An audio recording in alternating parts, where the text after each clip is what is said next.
Shabbat Shalom. The late, great Rabbi Lord Jonathan Sacks once wrote, "I have a little dream. It goes like this. You are wandering through an enormous library. It has millions of books, and you're wandering through and you're looking at all the titles of the books, and then suddenly you stop dead. There's a book, and on the title, it's got your name. You take it out, open it up, and you see that there are several hundred pages of that book written by many different hands in many different languages. You try and work out what this book with your name on it is, and with a shock you realize that this book has been written by your ancestors. Every single one of them has written a chapter in this book telling their story and handing it to their children. And as you get to the end of the book, with a shock you see an empty page with your name on it, and you realize that this is the chapter that you have to write. Now you're in the middle of the library. Can you just put that book on the shelf, walk away, and forget it?" This powerful picture that Rabbi Sacks paints has stuck with me since I first read it, because of the relationship that it encourages us to forge with our Jewish identity. My belief subsequently is that this same powerful image can be applied to our Zionism too, as a chapter in that same identity. It's powerful because when there's an empty page with space left for you to write, it implies that you have the choice as to how the narrative will then be told and to make that story your own. Rabbi Yael Vergen is the Reform rabbi of the Sha'ar HaNegev region, right on the edge of the Gaza Strip.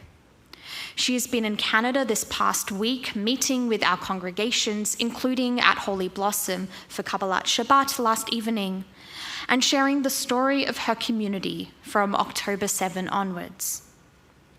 As part of her own healing process, she wrote a piece of modern midrash to be published shortly that she had shared in a study session with the Toronto Reform rabbis. In it, she talks about her trouble with this verse from Genesis. "Vayomer Adonai la shnei goyim bevitnecha ushnei leumim mima'ayich yiparedu ulaom milaom." In this verse, the matriarch Rebecca learns from God that she harbors two nations in her belly who will ultimately go their separate ways, with one people overpowering the other. She notes that Rebecca, the woman, is shared this ominous prophecy, whilst on the other hand, the prophet Isaiah hears, "Nation shall not lift up sword against nation." She brings in another few verses of reconciliation, such as the reunion between Jacob and Esau, until we reach the Psalms, in which we hear, "Hine matov umanayim shevet achim gam yachad," how good and how pleasant it is for siblings to dwell together. What is right? Rabbi Vergen is saying. What are we meant to believe? She is asking. Rabbi Vergen laments that it seems like the leaders and even many of the people themselves are choosing the way of the sword, preferring the prophecy of Rebecca to that of Isaiah. And those are her words. In other words, she's presenting us with two different possible paths that could lead to very different conclusions of the tale, and both exist and both are present on the pages of our texts. In other words, there are undoubtedly complicated chapters to the story. In fact, I think that Rabbi Vergen's midrash highlights just how complex the tale of Israel and the tale of Zionism is. We might have seen, for example, stories this week of extremist settlers attacking a truck full of food supplies, and burning them, believing it was headed to Gazan civilians. We might also have seen stories of soldiers burning books, including the Quran, whilst going about their operations in Gaza, and the military police have opened an investigation as a result. It implores us to think, is this the type of Zionism we wish to uphold as the expression of 2,000 years of longing? Is this the type of nation that we choose for Israel to be? And as we answer that question, we can remember, as British Jewish novelist Howard Jacobson points out, Israel in the Torah was the name of the people too. With our people close to our hearts, then, it also does not mean that there won't be dark or difficult chapters too.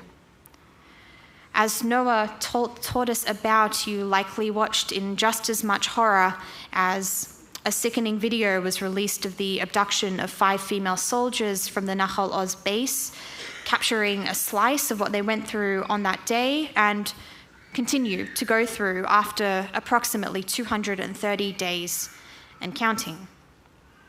It's harrowing, to say the least, and Noah filled in some of the blanks.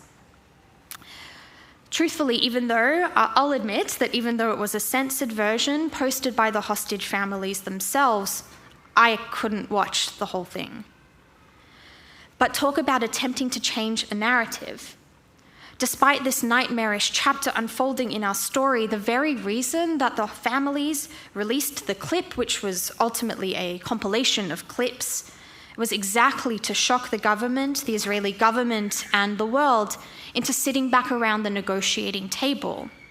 It was a strategic move, and it's terribly sad that they felt it was necessary, and it was aimed at reminding the Israeli government of what the Zionist narrative has always been about: being the safe refuge for the Jewish people and the residents of Israel under the watch of leaders who have the responsibility to ensure that this story does not end tragically. Put differently, this is still a moment of choice, even at the darkest hour, as we await with bated breath the next moves, the next decisions of the Israeli government. It's complex, to be sure. What price will they be willing to pay? How far will they be willing to go? Will it be enough? Please God, may it be enough. It is what Rabbi Vergen described as what was or should be the top priority, what keeps her up at night, coming from a region where 7 of her people are still held captive. Where it goes from here remains to be seen, as the teams will meet again this coming week. In other words, and as we well know in our current moment, every story has its twists and turns. It is a reality that every story can leave us feeling like we're living in a nightmare, along with, and as Rabbi Sacks might remind us, as characters in the tale. There is good news, though, I promise, and that is that the story is still full of hope. You may have seen recently around Yom HaAtzmaut some social media posts which said something along the lines of 5,000 years old and 76 years young, referring to Israel. Israel is indeed the ancient ancestral homeland, our ancient ancestral homeland, towards which we direct our utmost desires, and we pray for its welfare, its safety, its people, and its peace multiple times a day, including during our Torah service just moments ago when we recited Avinu Sheba Shamayim, So Yisrael V'Go'alo, Barechet Medinat Yisrael Reishit Tzmichat Ge'ulatenu. God in heaven, rock and redeemer of Israel, bless the state of Israel, the first flowering of our redemption. Israel, whilst being ancient, is also paradoxically 76 years young in its modern form, and as Rabbi Splansky alluded to, we can marvel at the miracle of its many accomplishments in that short time, from the ability, the miracle that we have returned from the technological advancements to its rich cultural universe of language, food, literature, cinema, and so on. What this means is that as the pages of the book are continuously filled, there is endless potential for how this story will play out. Whether you find it in Israel's natural beauty, or in the sandstone structures of Jerusalem, or the thousands upon thousands of people protesting in the streets every Saturday night for a deal to secure the release of the hostages, there is great hope in that idea. Subsequently, the other piece of good news is that the story remains unfinished. Rabbi Vergen's modern midrash ends with a quote from a poem by Shaul Chernikovsky, which her and her cantor sang last night, entitled Ani Ma'amin, or I Believe, which goes, A'amina gam be'atid, I shall yet keep faith in the future, af im yirchak ze hayom, though the day may yet be far away. Ach bo yavo yisu shalom, surely it will come, peace will be uplifted. Az uvracha le'om umilaom, blessing and peace shall be shared from nation to nation. Put another way, for Rabbi Vergen, she has made a choice for how she wishes to shape the next chapter in the story of her people, who are our people too.